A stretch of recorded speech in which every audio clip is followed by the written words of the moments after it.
I've not been a camgirl for long, only 6 months or so. I have no trauma in my past that has led me into this kind of work. Quite simply, I enjoy it. Or at least, I did. You meet all kinds of people with all kinds of fetishes. I've had some clients who have requested things I have been uncomfortable with, and I have simply declined and blocked them. The website I work for looks after us and makes sure we never feel we have to do anything we are uncomfortable with. Usually, though, people are quite normal. Some people want to see my feet. Some people want me to sit in an oversized t-shirt and pretend to be their girlfriend. Some people want a standard show. People find my profile through the website, and they pay per minute. Some people only ever call once, but some people end up becoming regulars, and I get to know what they like. I've been in some strange situations, but on the whole, I like my job and I like my clients. One client, who I will call Jason, has been calling me every few days or so since I started. He was one of my first clients. Jason, like many of my clients, chooses not to turn on his video or microphone. He types to me while I sit on video and talk back to him. A lot of men who use our services are quite lonely, and so chatting non-sexually is not unusual. But Jason has literally never asked me to do anything sexual and declines when I offer. Each to their own, I've always thought. Jason's wife left him last year, and he's been finding it hard. I went through a breakup myself in January, and although I was glad to be out of that relationship because my boyfriend had not treated me well, I know it can be strange to adjust to being alone, so I felt genuine sympathy and a connection to him. Yesterday afternoon, at the usual time, Jason's call came through. "Hey baby," he typed. "Hi sexy," I said. "How are you doing today?" "Good, you?" "All good, baby. I'm wearing something special for you today. Wanna see?" "Just talk," he typed back. I knew he would say that, but I always feel I should offer. "How's your day been?" I asked, leaning back into the chair and relaxing. The call was likely to go on for over half an hour, and I quite liked that I was important enough to be the person who heard how he was feeling when clearly he had nobody in real life he could open up to. Jason's day had not been good. He missed his wife a lot, and he wanted to get her back. He wanted my advice on how to approach her and what he could say, and how he could convince her that he would be a better husband now. I felt a bit protective of Jason, and although I didn't want to piss him off, I tried to tell him that he needs to find a woman who wants him and values him for who he is. And he doesn't need to change to be with someone who doesn't really want him. "You mean a woman like you?" he typed. Then he added, "How can you possibly be single?" This is where it gets tricky. I try not to reveal too much about my personal life, and usually direct the conversation back to the client.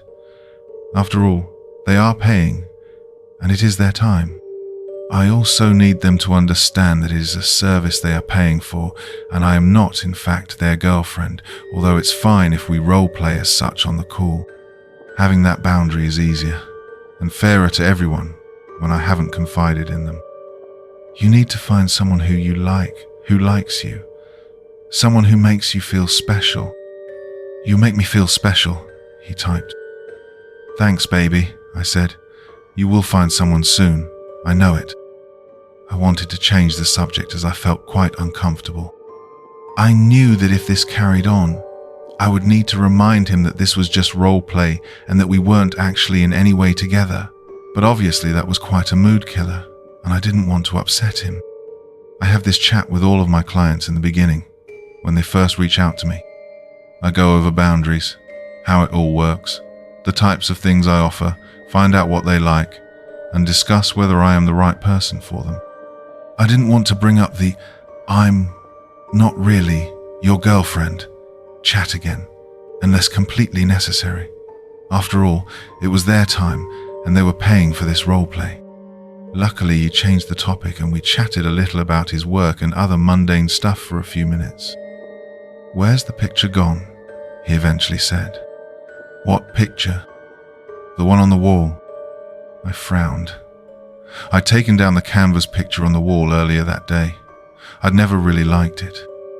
Recently, I decided that now I was single, I should make the most of the fact that I can decorate the apartment in any way I want, so I'd taken down the art I didn't like, ordered some more, and even bought myself a zebra print rug. "How do you know it was there?" I said. The picture had been on the wall facing me, and it would never have been visible on my webcam. "Mirror." Shit. I had to look close to see, but in my background you could see the mirror behind me, and presumably he'd been able to see the picture in the reflection. He must have damn good eyesight or a really big screen. I tried to subtly look around, to figure out what else my clients might have been able to see this whole time. My webcam faced the wall, and I'd positioned myself like that on purpose. I didn't want them to see anything personal of mine, including my apartment or any of my stuff in it.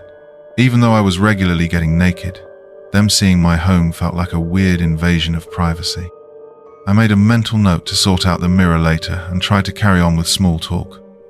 It was probably a bit strange to him that I'd gotten weirded out by a simple comment, but I think I managed to recover the situation.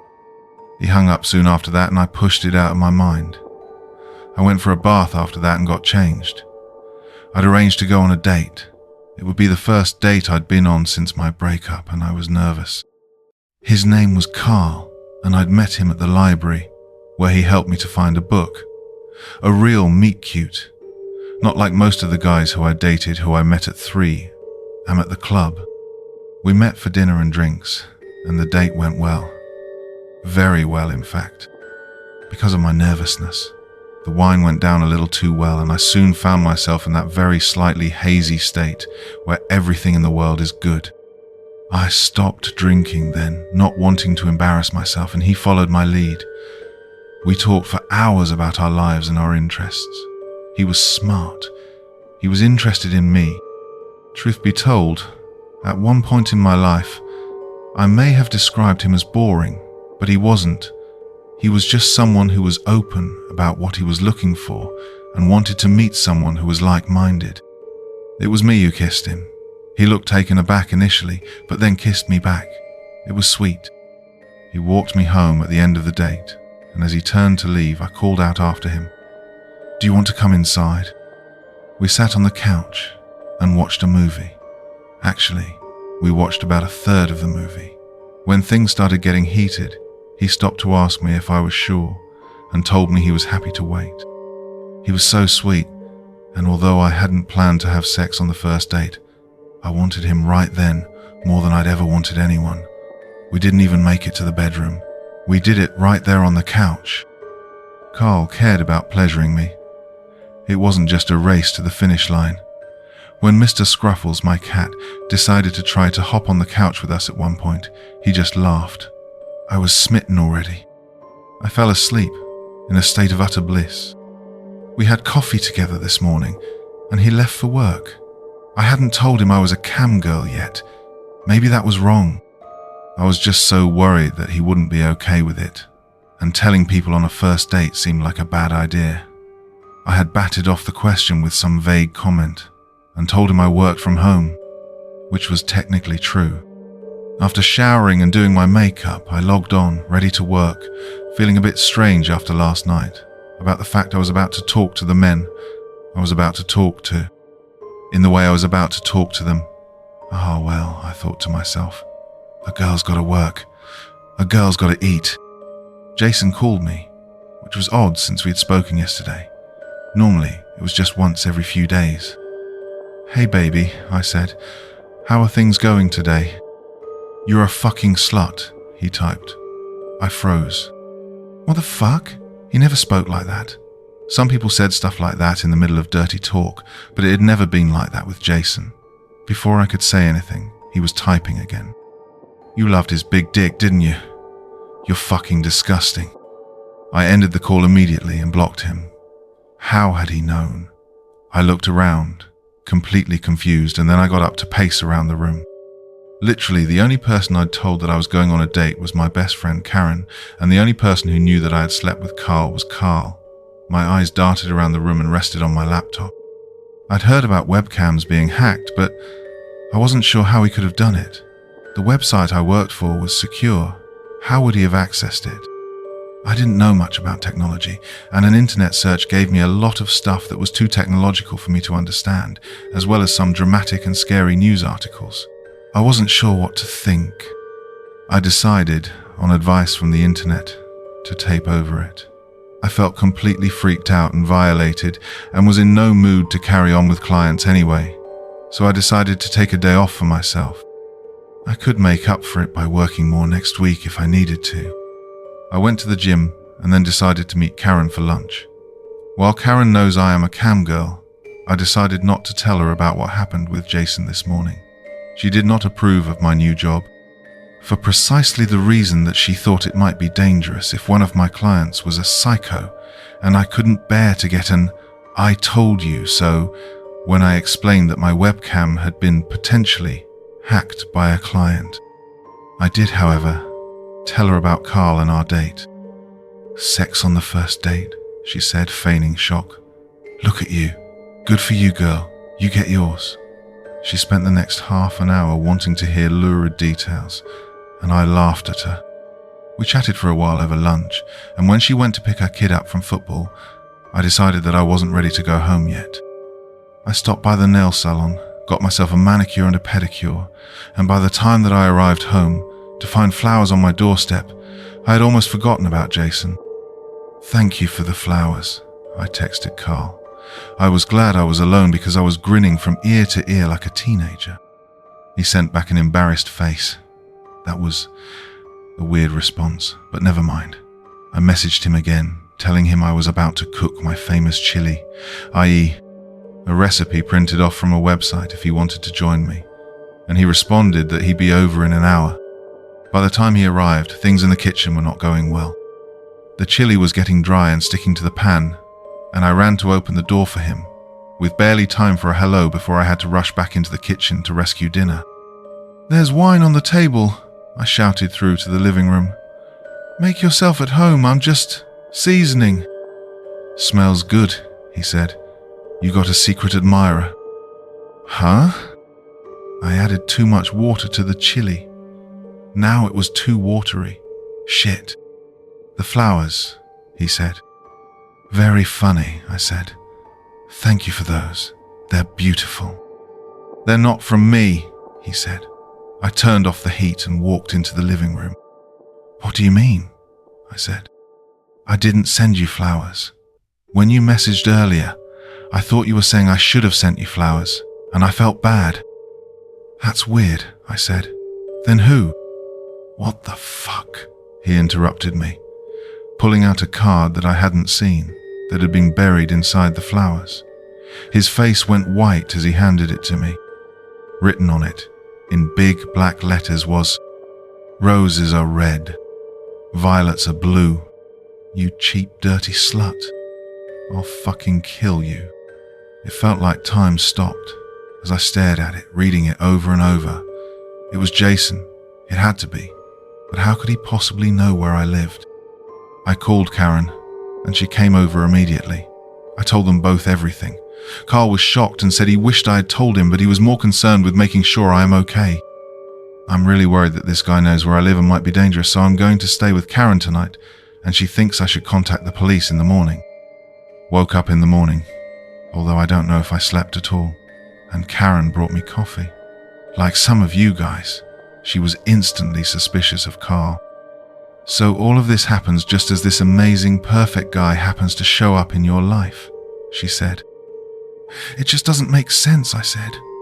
"Why would he call me a slut after I'd slept with him and carry on wanting to see me?" "Psychos will be psychos.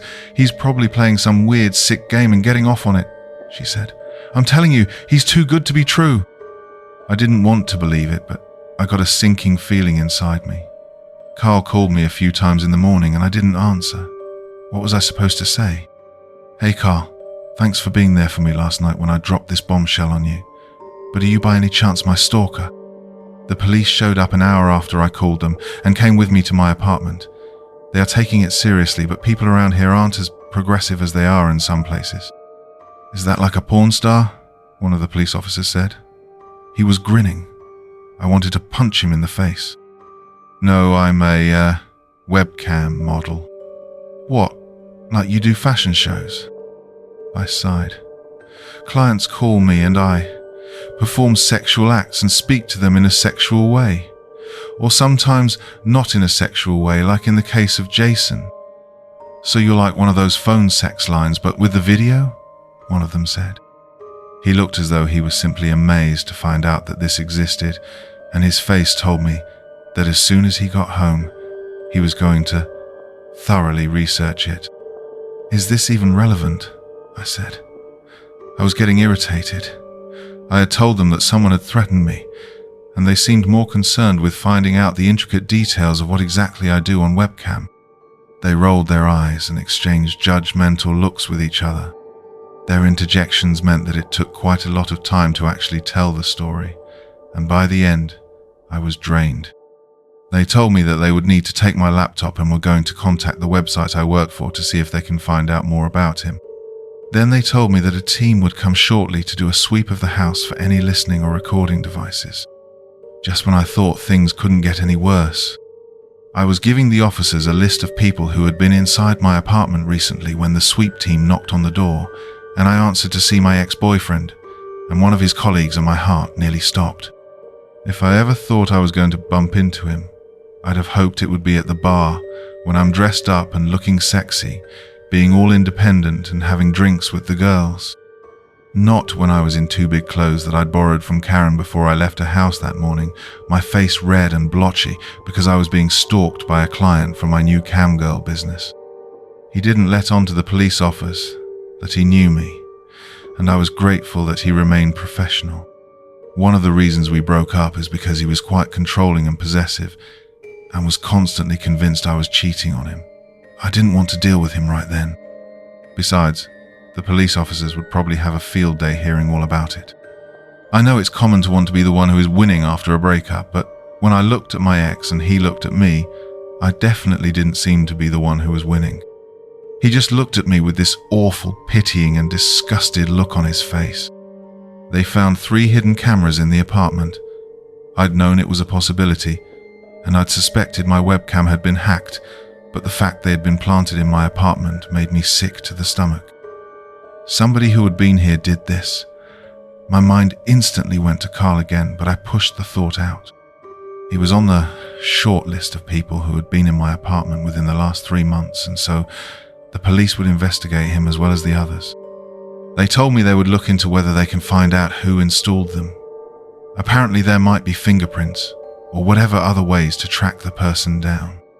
When they left, they advised me not to stay at my apartment while they were investigating, so I grabbed some clothes, emptied Mr. Preuss. Scruffle's litter box, filled up several bowls of food and water for him, and called his name.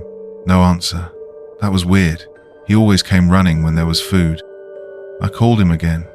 No tapping of little claws on the floor. I tried to remember if I'd seen him at all since I'd gotten back to my apartment, and I hadn't. I started freaking out then. I went to look in his favorite hiding spots, and with every place I checked, my heart pounded faster and faster. He wasn't here. Could he have gotten out? Said one of the police officers. He's an indoor cat, I said, and he's old. He doesn't go out and there's no way for him to get out. My blood ran cold. They helped me search the apartment until finally we had to accept that he was in fact gone. Rage rose up inside me. It was Carl, I cried. He must have broken in and taken him and... Words poured out of my mouth like vomit. I ranted at them about how it was so strange that he'd come into my life so perfect, just as all of this happened. At this point, I was completely and absolutely certain that he was my stalker. Did you give Carl a key? They said. No, he must have broken in. There aren't any signs of a break-in. Are you sure your cat didn't just get out? You know, when cats are close to death, they are known to want to be alone and sometimes run away. I wasn't even listening. I couldn't breathe. Who would take someone's cat? Why would he want Mr. Scruffles? What sick game was he playing? A police officer took me back to Karen's and told me that they would update me as soon as possible. They reassured me that they would question Carl, but at this point, I was so convinced that it was him that I was practically shouting at them to go and get him. lock him up and throw away the key. It was only when I arrived at Karen's house that I realized I may have made a mistake. When we got there, she was hysterical. She had left that morning when I did, to drop off her son at school and take her husband to his hospital appointment. When she came home, she found a note stuck to her door, which said, "You and your crippled husband need to mind your own business." Pinned under the note was a picture of their son from the weekend at his football practice. Absolute horror and guilt washed over me. I had gotten her involved in this, and now she was being threatened too. Carl has met Karen, but he doesn't know anything about her husband or her son, nor does he know where she lives. I don't know how he could have found out, and it was then that I had to consider that it may not be him after all. "You can't stay here," she said eventually. She looked as though it caused her tremendous pain to say it. Her face was white, and she was shaking. "I'm so sorry. I really am. That psycho might hurt our boy. I can't." I understood, of course, I did. Would I really react differently if I was her? Karen and I have been friends for years, and the last thing I wanted was to put her in danger. I don't know what to do, or who to trust. I can't think, and I just keep going over everything in my head. I don't want to reveal any details about where I am now, in case Jason somehow sees this, but I am safe for now. The police can't find him. They went to his house and he's not there. It's definitely him, though. I woke up this morning to a message from a number I didn't recognize. It said, "This has gotten out of hand. I still love you, Sichi." He was the only one who ever called me that. I always hated it. It felt like a little girl's name. I left him because his behavior became too much.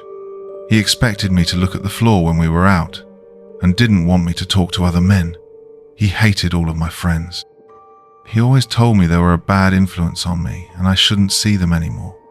He believed that since we had each other, we didn't need anyone else. Of course, his friends were an exception because they were good guys. He was never violent, though. He never hurt me. I can't believe he would torment me the way he has. When I broke up with him, he was devastated. He dropped to his knees and begged me not to leave, but I told him I had to do what was best for me. I told him that if he loved me, he needed to let me go because I wasn't happy. I thought he understood. All of the leads that the police followed have come up with dead ends, but they think they can nail him with this message. He has no way of knowing where I am, but they are sending an officer around to stay with me as a precaution. It's been 20 minutes since I called them, and even though I'm safe here, I hope they arrive soon. I've become really paranoid. Every time I hear a tiny noise, I jump. Earlier, I heard a tap on the window and I spilled my scalding hot coffee all over me. It was just a tree branch tapping. I've not slept since all of this started. I can't eat anything. I keep getting these surges of panic wash over me, and anything I eat comes straight back up again. You hear about these things happening, but you never think they will happen to you. I never thought that someone I knew and that someone I once thought I loved could put me through this. I keep hoping that there's somehow a mistake and it's just some random crazy guy. I just want them to find him and arrest him so I can live my life. I feel so guilty that I didn't trust Carl. He's been nothing but good to me. I tried to call him today, but there was no answer. I know I haven't known him long, but I felt something special with him, and I hope that when this is over, we can have a proper second date. It's funny that it was only days ago that we had our first date, and I came home feeling better than I had in a very long time. That's the door. We'll update later, after I've spoken to police. You all really thought I would hurt the cat, didn't you? I am not a monster. I am the one who bought her that cat, and it was supposed to be ours. Apparently, moving to a new apartment would stress him out is a perfectly good reason to keep him for herself after we broke up. I would never hurt Mr. Scruffle's a ridiculous name if you ask me. Poor, emasculated little guy. But of course she always got her way. I just wanted him back, the same way I just wanted her back. I wanted us to be family again. That is the thing that you are not understanding. I loved her, despite her flaws. I always thought she looked peaceful when she was sleeping. Controlling and possessive. It has been quite amusing to read her ridiculous version of events. She has always been childlike and impulsive, always desperately seeking validation wherever she can, even with strangers on the internet. She always needed looking after, like a child. I tried to look after her because I loved her. I did not want her to get into a dangerous situation. She never understood what men are really like. She always said I was paranoid, but I know I am not. I saw the way she looked at my friends. Of course, they looked at her back, but who could blame them? They are men. I had to make sure nobody took her from me, but she did not help things. She would always look at them for a second too long. She would wear revealing outfits when they came over. Whenever I left the room to get drinks, I would hear her in there with them, giggling like a teenager. It did not even matter if their wives were with them. She was shameless. And then, when I walked back in, it would stop, and her eyes would drop to the floor as she was caught red-handed. It is embarrassing, you know, being treated like that in front of all my friends. And when I got angry, everyone in the room would get uncomfortable and leave, and it was all because of her. I loved her anyway. I loved her, despite all that. And finally, she betrayed me. One day I came home from work, and she said she couldn't do it anymore. Couldn't do what? Love me? How can you just stop loving someone? She made me move out of her apartment, and suddenly it was over out of nowhere. I would have done anything to get her back. I wanted to show her how much I love her. It is true what they say, isn't it? You could get a pizza delivery faster than the police. I put the cameras in months before we even broke up.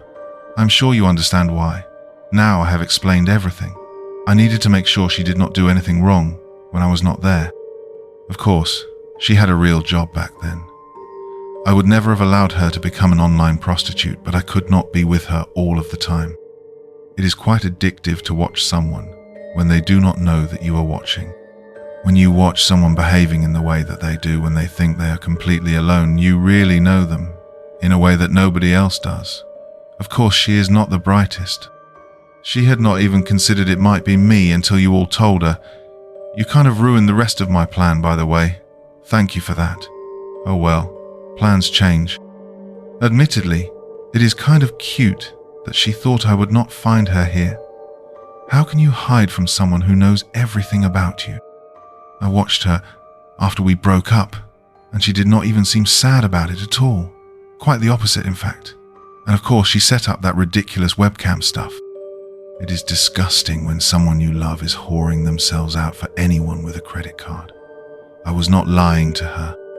Maybe my name is not Jason, and maybe I changed a couple of details, but everything else was true. When I was Jason, she liked me. I just needed a little more time, and then I was going to tell her who I really was. I had it all planned out, and she was going to realize she still loved me and come right back to me. She would stop talking to all those other men online, and I would have her back. That is, of course, until that pathetic excuse for a man. Well, I saw all of it. I saw what she did with him, right on the couch that we had spent so much time together on. I saw how much she enjoyed it, how much she enjoyed someone she barely even knew. He is not even good looking. Well, he certainly is not anymore. I dealt with him because I had to. It was nothing personal. I am not a bad person, you see. I just love her so much that I cannot cope with not having her. I cannot allow her to belong to somebody else. It is quite cathartic to tell your story, isn't it? I guess I can see why she liked doing this. The police have finally arrived. I suppose they will be wanting to speak with me.